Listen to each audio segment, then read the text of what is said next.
Hello, everyone. Thank you so much for joining me, Amanda T, here on Create Your Future. I am so grateful you're here. I intend that you all like, share, subscribe, and comment down below.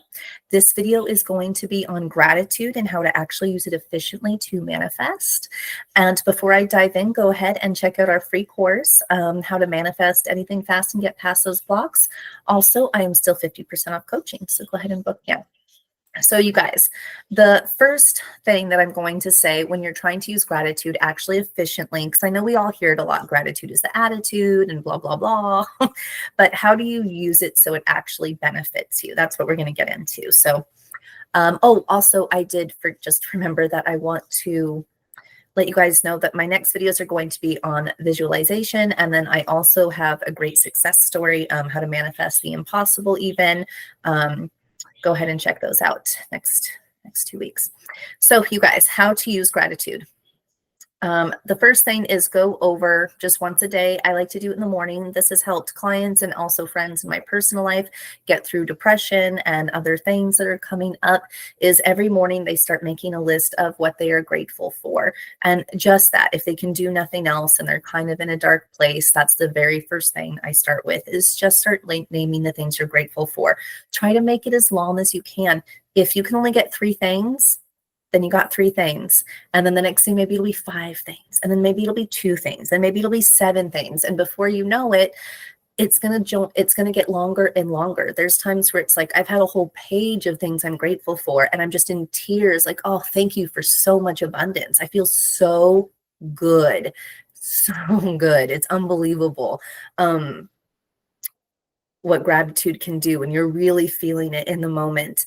And that's just a great place to start. So make a list every single day. I have a friend who doesn't really do this sort of thing. She doesn't believe in manifestation, but she said that really helped her get out of a dark place. So just start with that, And like I said, my list gets really long. It can go and go. Another way I like to use gratitude is, I will close my eyes at the end of a day, and I'll think about my day and all the things that happened. And, sometimes it's really great. And sometimes like, oh, I wish that didn't happen. And sometimes, it's like, oh, I really wish that didn't happen.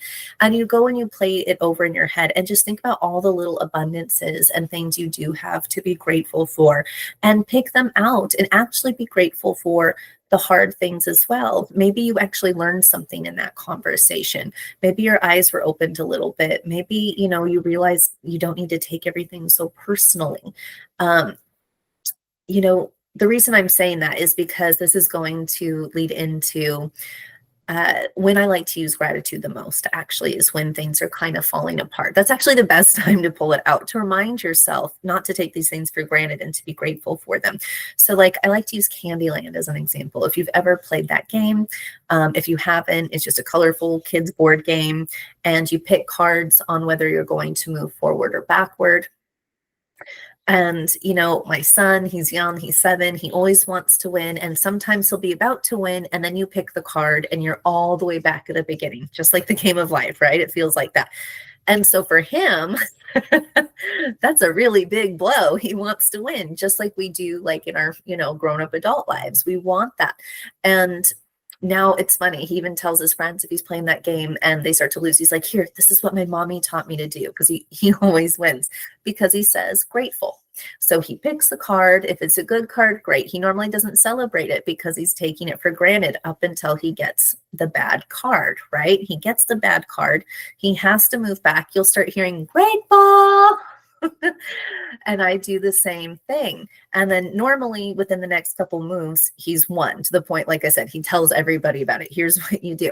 So really remember, you guys, in life, if you feel like you've had to move back several paces and things just aren't working out and you're starting over again, be grateful. Be grateful that you get to start over. Be grateful that you have the opportunity. Be grateful for the wisdom that you've learned along the way. Just be grateful for the experience as a whole. And it's going to move mountains. It's going to move you up. It's going to move you further.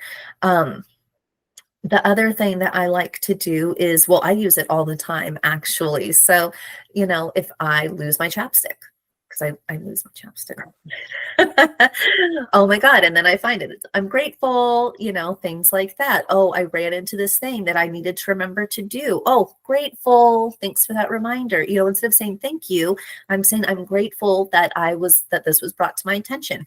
I am grateful that I now get to take care of this. I am grateful that my life is now going to flow a lot easier. You can find anything to be grateful for. Just remember to speak it out, to feel it, to remember that there's a lot of abundance in this life that you might be ignoring.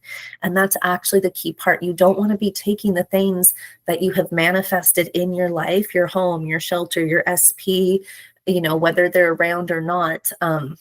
You know, say you're SP, say you're in no contact right now, you can still be grateful for the experiences that you'd had together. You can still be grateful for that person being here on this earth. You can still be grateful for what is yet to come and that you have another opportunity to be with this person. You can see anything from a point of gratitude if you're willing to, if your heart's open enough, if you don't want to look in lack, if you don't want to be in lack. Look at things from a perspective of abundance, and being grateful is really the way to do it. I'm just making sure that there aren't really anything else on my list. Yeah. I mean, that's really the gist of it. Even if I had 100 things on my list, the point is that even in the hard times, that's when you want to be the most grateful. That's when you want to use gratitude the most. That's when you really want to put on those rose-colored glasses and say, you know, it's only going to go up from here. It's already gone down. I only have one place to go. It can only go up. So I'm grateful. I'm grateful that I have another day, another moment, and I can start right now. Oh, and I found my chapstick. Double grateful. Right? Give it a shot. Comment down below. Maybe play some Candyland. See how many times you win. I intend that this video makes sense and that it brings a lot of help to you. I love you so much. Bye.